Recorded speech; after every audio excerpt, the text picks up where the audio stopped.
King maker സ്റ്റുഡിയോയിലേക്ക് സ്വാഗതം. 2024 ഓണത്തിനോടനുബന്ധിച്ച് നിരവധി ചിത്രങ്ങൾ ഇപ്പോൾ തിയേറ്ററുകളിൽ എത്തിയിട്ടുണ്ട്.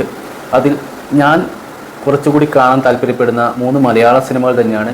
ഒന്ന് നമ്മുടെ ആൻ്റണി പെപ്പെ നായകനായ കൊണ്ടലും, 2 ടൊവിനോ തോമസിൻ്റെ ARM എന്ന അജയൻ്റെ രണ്ടാം മോഷണം, 3 ആസിഫ് അലി നായകനായ കിഷ്കിന്ധകാണ്ഡം എന്ന 3 സിനിമകളാണ്. എന്നാൽ അതിൽ ഞാൻ ഒരു സിനിമ കണ്ടിട്ടുണ്ട്. ആ സിനിമയെക്കുറിച്ചുള്ള എൻ്റെ അഭിപ്രായമാണ് ഞാനിവിടെ പറയാൻ ആഗ്രഹിക്കുന്നത്. അപ്പോൾ എല്ലാവർക്കും ഒന്നും കൂടി സ്വാഗതം. ഞാൻ കിഷ്കിന്ധകാണ്ഡം സിനിമ കണ്ടിട്ടുള്ളത് പയ്യന്നൂരുള്ള അർച്ചന സിനി കോംപ്ലക്സിൽ വെച്ചാണ്. ഈ സിനിമ കണ്ടത് എനിക്ക് തോന്നുന്നു കുറച്ചും കൂടി സ്ലോ പേസായിട്ട് കുടുംബ ചിത്രങ്ങൾ പറയുന്ന സിനിമകളൊക്കെ ഇല്ലേ, അതൊക്കെ കണ്ടവരാണ് കുറച്ചും കൂടി ഈ സിനിമക്ക് കംഫർട്ട് എന്ന് എനിക്ക് തോന്നുന്നത്. അങ്ങനത്തെവരാണ് കുറച്ചും കൂടി പോകേണ്ടത്. പക്ഷേ ഈ സിനിമയിൽ നിരവധി ട്വിസ്റ്റ് ടേണുകളൊക്കെ ഉണ്ട്. കുടുംബത്തിൻ്റെ കഥയാണ് പറയുന്നത്, സ്ലോ ആയിട്ടാണ് പറയുന്നത്. പക്ഷേ സിനിമ നല്ല രസമായിട്ട് തന്നെയാണ് സിനിമ പോയിക്കൊണ്ടിരിക്കുന്നത്. അപ്പോൾ അങ്ങനെയുള്ളവർ, ഇത്തരം സിനിമകൾ ഇഷ്ടപ്പെടുന്നവരാണ് കൂടുതലായിട്ട് ഈ സിനിമ കാണാൻ ശ്രമിക്കേണ്ടതെന്നാണ് എനിക്ക് പറയാനുള്ളത്. പിന്നെ ഇതിന് വേണമെങ്കിൽ ഞാൻ ഒരു എക്സാമ്പിൾ പറഞ്ഞുതരാം.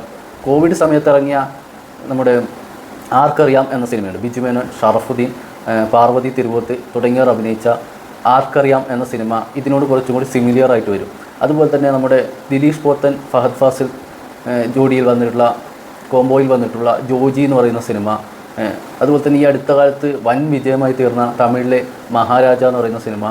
മഹാരാജയൊക്കെ കുറച്ചും കൂടി കൊമേഴ്ഷ്യൽ പാക്കേജായിട്ട് വരുന്നുണ്ടെങ്കിലും ജോജിയും അതുപോലെ തന്നെ ജോജി ആ ഫഹദിൻ്റെ ഒരു ഇത് വെച്ചിട്ട് തന്നെ നമുക്ക് മാർക്കറ്റ് ചെയ്യപ്പെടുന്ന ഒരു രീതിയിലാണെങ്കിൽ കൂടിയും ഇതിൻ്റെ രണ്ടിൻ്റെയൊക്കെ ഏകദേശം കഥ അല്ലെങ്കിൽ അത് നടക്കുന്ന കഥ പറഞ്ഞു പോകുന്ന രീതിയൊക്കെ സിമിലറായിട്ട് തന്നെയാണ് ഇതിൽ വരുന്നത്.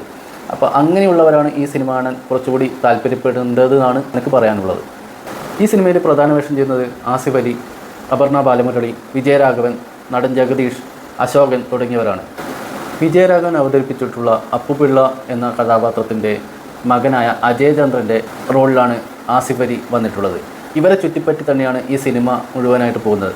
മാത്രമല്ല ഇതിൽ നിഷാൻ എന്ന പഴയ സിനിമ നടൻ, നമ്മൾ 10:30 AM ലോക്കൽ കോൾ എന്നൊക്കെ പറയുന്ന കുറച്ച് സിനിമകളുണ്ട്. ആ സിനിമകളിലൊക്കെ അഭിനയിച്ചിട്ടുണ്ടായ നിഷാൻ്റെ ഒരു തിരിച്ചുവരവ് കൂടിയാണ് ഈ സിനിമ എന്ന് പറയേണ്ടി വരും. വയനാടൻ ജില്ലയിലെ ഒരു റിസർവ് ഫോറസ്റ്റിനടുത്തുള്ള ഒരു വീടുമായി ബന്ധപ്പെട്ടാണ് കഥ നടക്കുന്നത്. ഇലക്ഷൻ പ്രഖ്യാപിച്ചിരിക്കുന്ന സമയത്ത് ഈ വീട്ടിലുള്ള അപ്പുപിള്ളയുടെ രണ്ടാമത്തെ മകനായ അജയ് ചന്ദ്രൻ്റെ 2ാം വിവാഹം നടക്കുകയാണ്. അപ്പോൾ അതിനോടനുബന്ധിച്ചുണ്ടാകുന്ന സംഭവ വികാസങ്ങളാണ് ഈ സിനിമയിൽ പറയുന്നത്. ഇതിൽ തന്നെ ഈ കഥ തുടങ്ങുമ്പോൾ തന്നെ നിരവധി ചോദ്യങ്ങളാണ് വരുന്നത്. ആദ്യം തന്നെ ഒരു പോലീസ് സ്റ്റേഷനാണ് കാണിക്കുന്നത്. ആ പോലീസ് സ്റ്റേഷനിൽ ഇലക്ഷനുമായി ബന്ധപ്പെട്ട കാര്യങ്ങൾ അവർ നടക്കുന്നുണ്ട്. ആ സമയത്ത് അതുമായി ബന്ധപ്പെട്ട് തന്നെ ഈ അജയ് ചന്ദ്രനെ അവർ ഫോൺ വിളിക്കുകയാണ്. അപ്പോൾ തന്നെ ചോദ്യങ്ങൾ നിരവധി ഉയരുകയാണ്. എന്തുകൊണ്ട് അജയ് ചന്ദ്രൻ 2ാമത് വിവാഹം ചെയ്യുന്നു, അദ്ദേഹത്തിൻ്റെ ആദ്യ ഭാര്യ എവിടെ എന്ന് തുടങ്ങിയ നിരവധി ചോദ്യങ്ങൾ ചോദിച്ചുകൊണ്ടാണ് ഈ സിനിമ മുന്നോട്ട് പോകുന്നത്. മറ്റ് യാതൊരു കാര്യങ്ങളും ഈ സിനിമയെ സംബന്ധിച്ച് എനിക്ക് പറയാൻ പറ്റില്ല എന്നാണ് എനിക്ക് പറയാനുള്ളത്. കാരണം വെച്ചാൽ ഈ സിനിമയിൽ എന്തെങ്കിലും ഒരു സാധനം പറയാൻ നിന്നാൽ അത് മൊത്തം സ്പോയിലറാവും. ഈ സിനിമ ഗംഭീരമായി സ്ക്രിപ്റ്റ് ചെയ്യപ്പെട്ടിട്ടുണ്ട്, ഡയറക്റ്റ് ചെയ്യപ്പെട്ടിട്ടുണ്ട്. അതിനോടൊപ്പം എടുത്തു പറയേണ്ടതാണ് ഇതിലുള്ള പ്രകടനങ്ങൾ എന്ന് വെച്ചാൽ നമ്മുടെ വിജയരാഘവൻ, അപർണ ബാലമുരളി, ആസിഫ് അലി, കുറേ കാലമായിട്ട് എല്ലാവരും പറഞ്ഞുകൊണ്ടിരിക്കുന്ന ഫീൽഡ് ഔട്ടിൻ്റെ വക്കിലെത്തി എന്ന് പറയുന്ന ആസിഫ് അലിയുടെയൊക്കെ പ്രകടനങ്ങളുണ്ട്. അതൊക്കെ എടുത്തു പറയും. അതുമാത്രമല്ല മറ്റൊരു സ്ത്രീയും ഒരു കുട്ടിയും ഈ സിനിമയിൽ അഭിനയിച്ചിട്ടുണ്ട്. അവരുടെയൊക്കെ പ്രകടനങ്ങൾ എന്ന് പറഞ്ഞാൽ വളരെ ഗംഭീരമായിട്ടുണ്ട്. ഞാൻ ഈ സിനിമ ഒരു തിയേറ്റർ മസ്റ്റ് വാച്ചാണെന്ന് പറയും.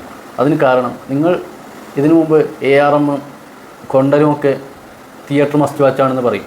കാരണം അതൊക്കെ വിഷ്വൽ ട്രീറ്റ് ആണെന്നില്ല. ഞാൻ ഈ 2 സിനിമ കണ്ടിട്ടില്ല, അത് കാണണ്ട എന്നുമല്ല പറയുന്നത്.